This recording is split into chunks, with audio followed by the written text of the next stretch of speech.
ప్రతినిధి 2 అయితే అన్న ఒక సొసైటీకి ఇప్పుడు కావాల్సిన సినిమా ఇది. అంటే ప్రతి పౌరుడు ఈ సినిమాని చూడాలి. ఎవరైతే ఓటేయకుండా ఊళ్ళలో కావచ్చు, హైదరాబాద్లో కావచ్చు, ఎవరైనా కావచ్చు, ఏ రాష్ట్రంలో ఉండొచ్చు, ఏపీ ప్రజలు ఎవడైతే ఏపీ పర్సన్ ఉంటాడో వాడు ఓటేయకుండా బద్దకంతో తొంగుంటే వాడికి ఎంత నష్టం జరుగుతుంది ఈ సినిమాలో చూపించారు.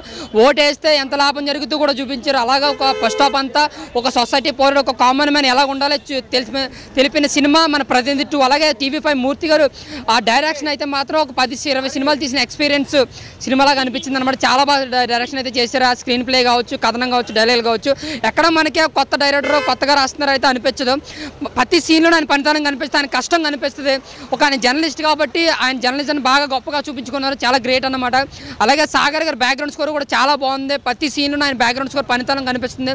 చాలా పాజిటివ్ వైబ్స్ ఉంటాయి ఆయన బ్యాక్గ్రౌండ్కి. చాలా ఎంజాయ్ చేసాం మేము. సాంగ్స్ అంతంత మాత్రంగా ఉన్న బ్యాక్గ్రౌండ్ స్కోర్లో మాత్రం చాలా కష్టపడ్డారండి. మూర్తి గారు ఎంత కష్టపడ్డారో ఆయన సాగర్ బ్యాక్గ్రౌండ్ నెక్స్ట్ లెవెల్ తీసుకెళ్తే అంతే కష్టపడ్డాడు.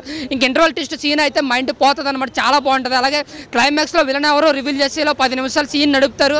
ఆ సీన్లో ఇంకా సీట్ ఎడ్జ్కొచ్చేస్తారనమాట. ఇంకా ఎవడరా వెళ్ళిన వాడా వీడాని మెంటల్ ఎక్కేస్తుంది. అంత క్యూరియాసిటీగా సినిమా ఫస్ట్ నుంచి లాస్ట్ వరకు తీసుకెళ్ళారు. ప్రతి సీన్లను వాట్ నెక్స్ట్ ఎటువంటి సిల్లీ కామెడీ, ఎటువంటి సిల్లీ లవ్ స్టోరీ లేకుండా సింపుల్గా ఒక పొలిటికల్ ఒక థ్రిల్లింగ్ డ్రామాతో తీసుకెళ్ళిపోయి చాలా సీరియస్గా ఉంటుంది సినిమా. చూసినంతసేపు ఇదిరా సినిమా ఒక కామన్ మ్యాన్ కోసం ఇప్పుడు తీసిన సినిమా. చాలా రోజుల ఒక మంచి సినిమా వచ్చాను మనం ఫీల్ అవుతాం. సో ఓవరాల్గా ప్రతినిధి 2 1 అయితే ఎవరు ఎంత ఇష్టపడ్డారో ప్రతినిధి 2 కూడా అంతే ఇష్టపడతారు. అలాగే ప్రతినిధి 3 కోసం చాలా వెయిట్ చేస్తున్నాండి. ఇది వన్ వేలో చెప్పాలంటే ఇది block buster movie, super hit movie. Thank you. ప్రతినిధి 2 పార్ట్ 1 ఎవరైతే ఆడియన్స్ ఉంటారో వాళ్ళ ట్విస్ట్ అండ్ టర్న్స్ ఎవరైతే ఇష్టం ఉంటుందో పార్ట్ 2 కూడా దానికంటే ఎక్కువ ఉంటాయి. ఇంటర్వెల్ బ్లాక్ అయినా సెకండ్ హాఫ్ అయినా నాకు మెయిన్ థింగ్ TV5 మూర్తి గారి గురించి వస్తున్నా. ఆయన గురించి ప్లస్ మన నారా రోహిత్ గారు నాకు చాలా మంచి ఇష్టమైన హీరో. ఆయన యాక్టింగ్ పర్ఫార్మెన్స్ అయినా సరే, ఆయన హీరోయిజం అయినా సరే నాకు చాలా ఇష్టము. మెయిన్ థింగ్ వీళ్ళిద్దరి గురించి వచ్చిన ప్రతినిధి పార్ట్ 1 కానీ ప్రతినిధి పార్ట్ 2 చాలా మంచిగా అనిపించింది నాకు. ఇంకా పార్ట్ 3 కూడా ఉంది. మన సాగర్ గారు మ్యూజిక్ డైరెక్టర్ చాలా బాగా ఇచ్చారు బ్యాక్గ్రౌండ్ స్కోరు. ఆ సీన్ని ఎలివేషన్ సీన్స్ని ఇంకో ఒక 100 టైమ్స్ బెటర్ చేసిన మ్యూజిక్ తోటి. నాకైతే మూవీ చాలా మంచిగా అనిపించింది. Complete family entertainer. అటు ట్విస్ట్ అండ్ టర్న్స్ ఏవైతే ప్రతినిధి పార్ట్ 1 దీంట్లో ఎక్కువ ఉన్నాయి. పొలిటికల్ జోనర్కి కంప్లీట్గా ఇప్పుడున్న సిచ్యువేషన్కి ఇది కాంట్రవర్సీగానే ఉంది. సో ఎలా ఉంది అంటే ఖచ్చితంగా ప్రతిపక్షాలకి యాంటీగానే ఉందా? ఇది ప్రతిపక్షాలకు యాంటీగా అంటే యాంటీగానే ఉంది. యాంటీగా అనుకుంటే యాంటీగా ఉంటుంది. లేకపోతే యాజ్ ఏ మూవీ ఇట్లా మూవీ లవర్గా చూస్తే మూవీ పరంగా ఉంటుంది. ఇప్పుడు మన జగన్ గారి గురించి అట్లా చూపెట్టడం అది కొంచెం ఉన్నది. కాకపోతే ఏంటంటే మనం అనుకుంటూ ఉంటుంది. మామూలుగా సినిమా చూసి వెళ్ళిపోతే లొల్లేముండదు. మూవీ పరంగా వస్తే మాత్రము అది కొంచెం కనెక్ట్ చేసి మన TV5 మూర్తి గారు. కాకపోతే అది ఆ పేర్లు తీసి అనుకుంటే ఓకే అది కనెక్ట్ అవుతుంది. లేదు అరే యాజ్ ఏ మూవీ పరంగా చూస్తే మాత్రం అది మూవీ మాత్రం చాలా బాగుంది. అండ్ అలాగే ఓట్ని అందరూ సవిని అంటే మీరు కరెక్ట్గా యూజ్ చేసుకోండి అనే టాపిక్ అనేది హైలైట్ అని చెప్తున్నారు.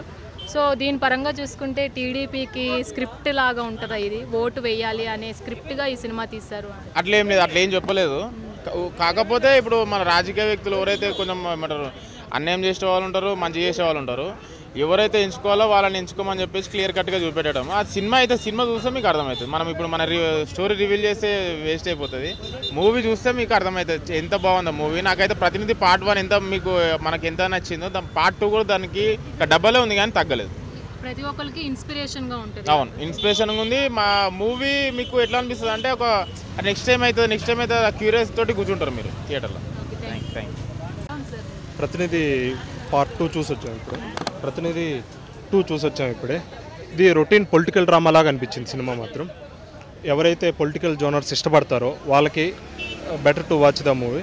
మిగతా వాళ్ళకి అంత అనిపించదు cinema. Better to skip the movie. వాళ్ళు ఒక పార్టీ కంటే మూర్తిగా జర్నలిస్ట్గా తన ఎలాగైతే న్యూట్రల్గా వ్యవహరించాడో, తన జీవితం మొత్తం మీద ఒక ప్రొఫెషనల్గా ఎలా అయితే న్యూట్రల్గా ఒక పార్టీకి తొత్తులాగా ప్రవర్తించకుండా ఎలా అయితే తన జర్నలిజాన్ని ముగించాడో, ఇలా డైరెక్టర్గా కూడా అట్లానే మ్యాక్సిమం న్యూట్రల్గానే ఉన్నాడు. ఒక పార్టీకి తొత్తుగా, ఒక పార్టీకి సపోర్ట్గా, ఒక పార్టీని తొక్కాలని చూడలేదు. కానీ లాస్ట్లో క్లైమాక్స్కి వచ్చేసరికి కొంచెం అలా ఆ మైండ్ సెట్ తీసుకునే వాళ్ళకి అలా ఉండిద్ది. అలా మైండ్ సెట్ తీసుకునే వాళ్ళకి అలా అనిపించింది. క్లైమాక్స్లో ఏంటంటే మనం వేయాల్సిన సంక్షేమ పథకాలన్నీ కుక్క బిస్కెట్ల రూపంలో ఇచ్చేసాము, ఇప్పుడు మనం చేయాల్సిందల్లా ఒక శవం లేపాలి అన్న ఫార్మేట్లో డైలాగ్ చెప్పించాడు ఒక ముఖ్యమంత్రి కొడుకు చేత. ఇది జగన్ని అన్నట్టుగా అనిపించింది. అంటే చెప్పాను కదండి, మైండ్ ప్రాసెస్ అది. అలా తీసుకుంటే అలా ఎంజాయ్ చేయొచ్చు, అలా తీసుకోకుండా ఉంటే సినిమాని ఒక న్యూట్రల్ లాగా జనరల్ ఆడియన్స్ లాగా ఎంజాయ్ చేయొచ్చు. ఇంతకు మించి మూర్తి గారు ఒక పార్టీకి తొత్తుగైతే అనిపించలేదు సినిమా బీజిఎం అనేది చాలా బాగుంది cinema. Without BGM movie nothing అని చెప్పొచ్చు. బీజిఎం బాగుంది, ఇంటర్వెల్ ట్విస్ట్ బాగుంది. అయితే మూర్తి గారు ఇంకొంచెం బెటర్గా రాసుకుంటే బాగుండేది. పార్ట్ 2కి పార్ట్ 3కి కనెక్షన్ అనేది ఉంది, ఎందుకంటే ట్విస్ట్ రివీల్ అవుతుంది పార్ట్ 3లో.